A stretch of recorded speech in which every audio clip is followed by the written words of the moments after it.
My best man proposed to the maid of honor at my wedding, so I pretended to forgive him and waited a full year so I could announce our pregnancy at their wedding. I was getting married when my best friend decided to end his best man speech by proposing to the maid of honor. He pulled out an engagement ring, and she strutted onto the stage. She started squealing yes, and they passionately kissed. But when they stopped to look around, to their surprise, nobody was cheering for them. Instead, everybody started booing them. My father, who was tipsy, walked up and whiplashed his open bottle of beer at them, soaking his suit in her dress, which was off-white in color, by the way. This inspired a few more people to do the exact same thing, leading to the best man and the maid of honor being completely drenched in beer and wine. Her makeup was smeared and running down her face, and she literally ran out. The best man followed her, and as a final act of fury, my dad stuck his foot out and made the best man trip and faceplant on the venue floor.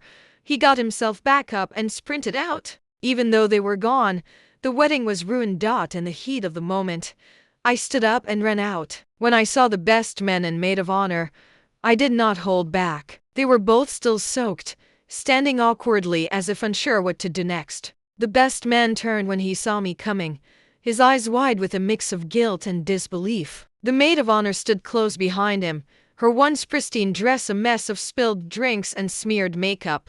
Before I could speak, he raised his hands. "Man, this is not fair," he blurted out, his voice shaky but defensive. "We did not deserve that. I mean, we were just trying to do something special." I stopped in front of them, stunned by his words. He was not apologizing. He was making himself the victim. "You did not deserve that. You hijacked my wedding and now you are upset because people were mad about it," I said, shaking my head, frustration clear on my face. No, you do not get it. It was not supposed to go like this. We did not mean to ruin anything. I thought people would be happy for us. I thought you would be happy for me." I stared at him, barely able to process what I was hearing. "Happy for you? This was supposed to be about me and my wife's life, not you. But why cannot it be both?" He shot back, his voice rising. "Why cannot we share the moment? You are my best friend, man. I figured you of all people would understand. This is not just some random day for me either. I have been waiting for the right time to propose, and this felt perfect. She's the love of my life, just like your wife is to you." He sounded desperate now, as if he truly could not understand why everything had gone wrong. Behind him, the maid of honor sniffed, wiping at her streaked face. She did not say anything, but her eyes were locked on the ground as if hoping to vanish.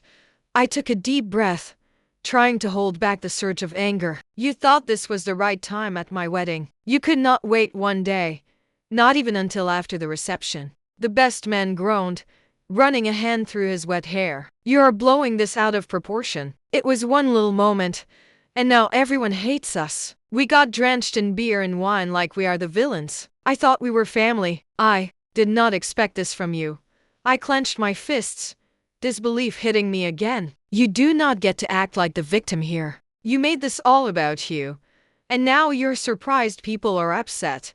He sighed, his shoulders slumping. I did not think it would matter. I did not think it would overshadow anything. I swear I did not mean to ruin your day. I just wanted to make a memory too." I glared at him, my patience hanging by a thread. He still was not really sorry. He was just upset that things had not gone the way he imagined. He took a step back, looking down at the ground. "Look, I get it. You are angry. I did not plan for this to blow up like it did. But I am begging you, do not throw our friendship away over this. We have been through too much. I cannot lose you over one mistake." I paused, staring at him for a long moment. He was still trying to make himself seem wronged, as if his selfishness was not the problem. "Maybe we should not be around each other for a while," I finally said. "If you really think this was no big deal, then I do not know what else to say." He nodded slowly, his expression a mix of regret and frustration. "Fine, if that is what you want." Without another word, I turned and walked back inside, leaving them standing there. They had wanted to make a memory, and now they had made one no one would forget. The texts started coming in right after the wedding. I sat with my wife in the living room, surrounded by the remnants of what was supposed to be our perfect day. My phone buzzed continuously, and each time I glanced at it I saw his name, my best man. The messages were relentless. I am really sorry. Please talk to me. I never meant for any of this to happen. Please do not hate me. I put the phone down with a heavy sigh. My wife, still in her wedding dress, looked at me with tired eyes, her makeup smeared from tears and her hair in disarray. Is he texting you? She asked, her voice barely a whisper. Yeah, I said, rubbing my eyes. He is sending message after message, apologizing. She shook her head in frustration. Of course he is. He ruined our wedding, and now he is trying to play the victim.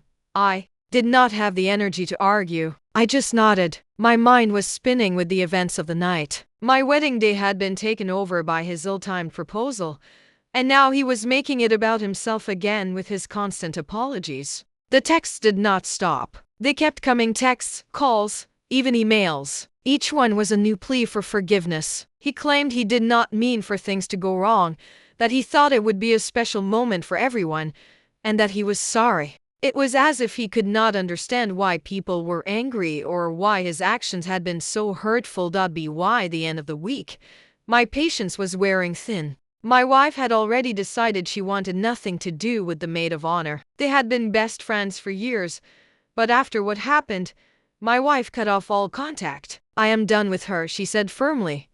But I will not stop you from being friends with him if you want to.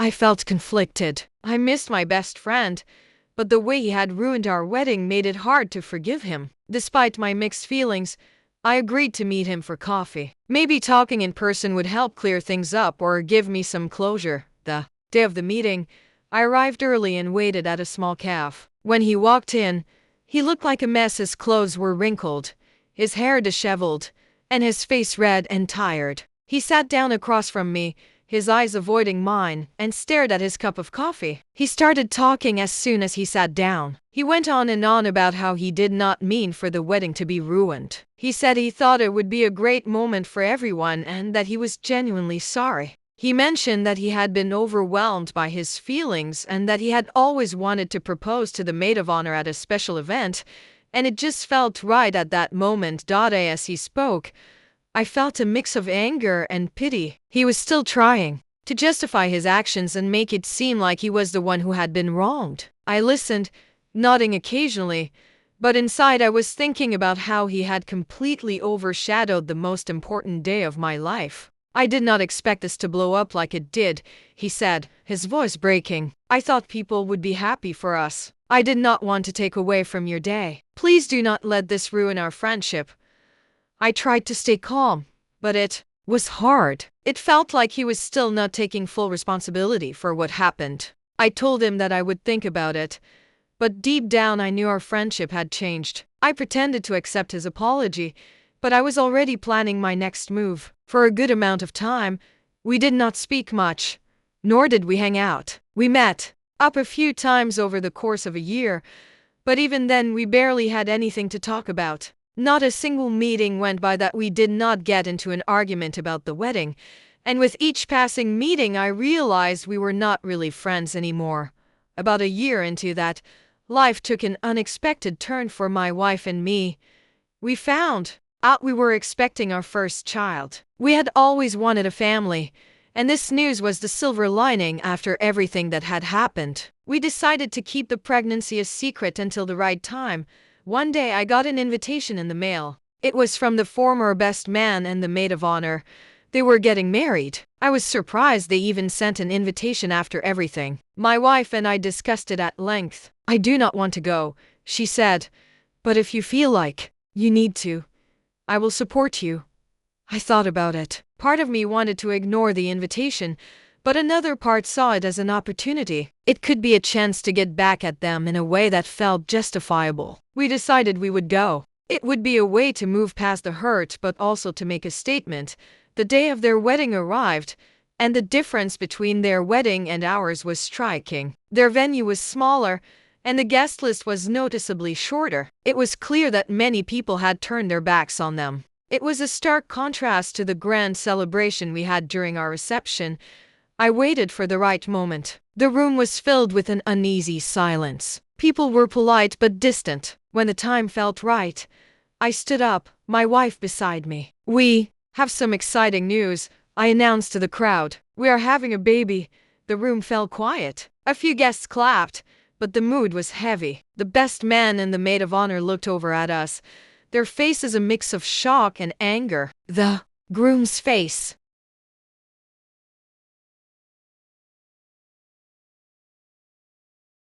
turned red, and he clenched his fists. He stormed over to me as soon as I sat down. "This was supposed to be our day," he said in a low, furious tone. I shrugged, trying to keep my composure. "You wanted to share the moment, remember? I thought we would both get a chance to celebrate."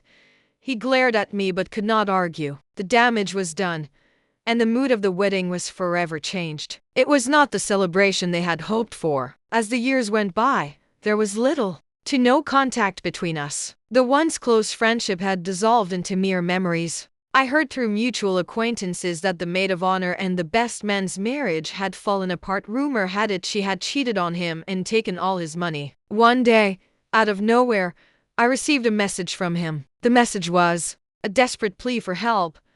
"I need a place to stay." "She left me.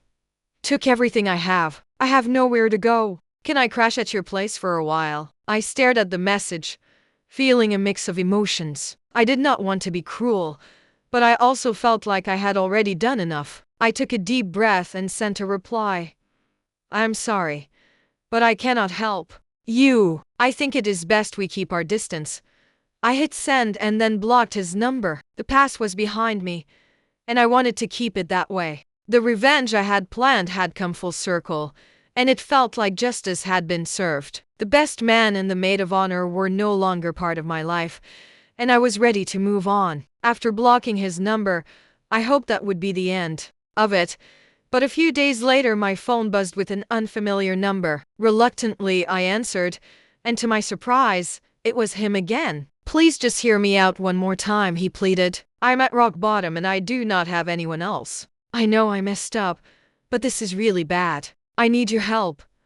I sighed, trying to stay calm. "What more do you want from me? I have already told you I cannot help." He kept pushing. "I get it. Okay. I really do.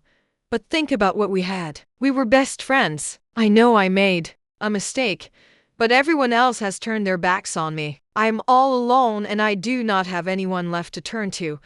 I did not respond immediately. His desperation was almost overwhelming. He continued to send messages, each one more pleading than the last. Finally, he called again. When I answered, he was frantic. "You do not understand. I am completely broke and she left me with nothing. I am desperate. I know it was my fault, but I swear I have learned my lesson. Please do not do this to me. You are the only person who can help me now." I was about to hang up when he said something that crossed the line. "I am just asking for a chance. If you do not help me, I will have nowhere to go. I would even be willing to forgive you for ruining my wedding, but only if you agree to help me. You owe me that much." The words hit me like a punch. He was trying to guilt me into helping him by bringing up the past and turning it against me. I could not believe what I was hearing. "That is it," I said, my voice cold. "I am done. I will not listen to any more of your excuses or demands." I ended the call and blocked the number for good. The final straw had been crossed, and I knew there was no going back. The friendship was officially over, and I was done with the drama.